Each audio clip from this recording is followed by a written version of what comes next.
Saya sering menemukan bawahan-bawahan dari pimpinan ini itu merasa sakit hati gitu. Bahkan ada kasus-kasus, beberapa kasus di medsos ya.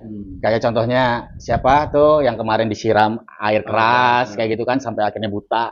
Ya kan karena dia sebagai atasan menegur bawahannya itu dengan bahasa yang cukup menyakitkan gitu. Akhirnya timbullah rasa balas dendam dari bawahannya yang sakit hatinya.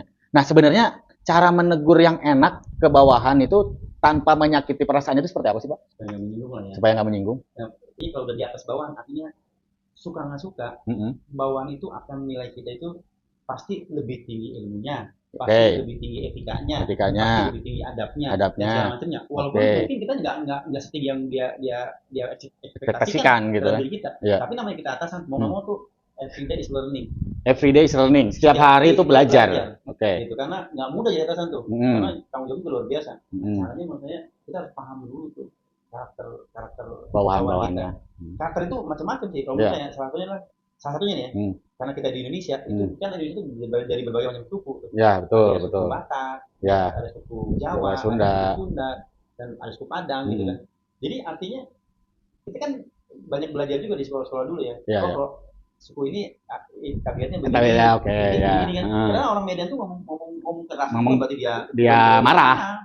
Tapi orang Sunda ngomong halus bukan berarti dia sopan. Gitu, kan. Ada juga yang emang marah tapi nadanya masih enak didengar gitu ya. Kita makanya diganti is learning gitu. Kata kuncinya. Belajarlah banyak-banyak supaya kita bisa memahami karakter orang. Berarti artinya seorang pimpinan itu pertama supaya bisa menegur dengan enak ya harus mempelajari karakter dari masing-masing bawahannya gitu. Akhirnya diimplementasikan dengan cara nanti penyampaian saat menegur bawahannya tersebut gitu berarti. Iya, dan atas itu harus lebih wise daripada lebih bijaksana daripada bawah. Itu harus benar-benar karena kalau atasan pintar tapi nggak bijaksana, sok aja kalau di banyak dari mana suka atau nggak suka. Oh gitu. Iya pasti nggak suka sih. Pasti nggak suka. Kalau kita nggak suka, ujungnya kita yang repot jadi atasan. Iya, akhirnya berontak semua. Iya kalau cuma satu kalau semua orang berontak ya udah. Karena gini, ingat ya di perusahaan itu aset itu adalah karyawan.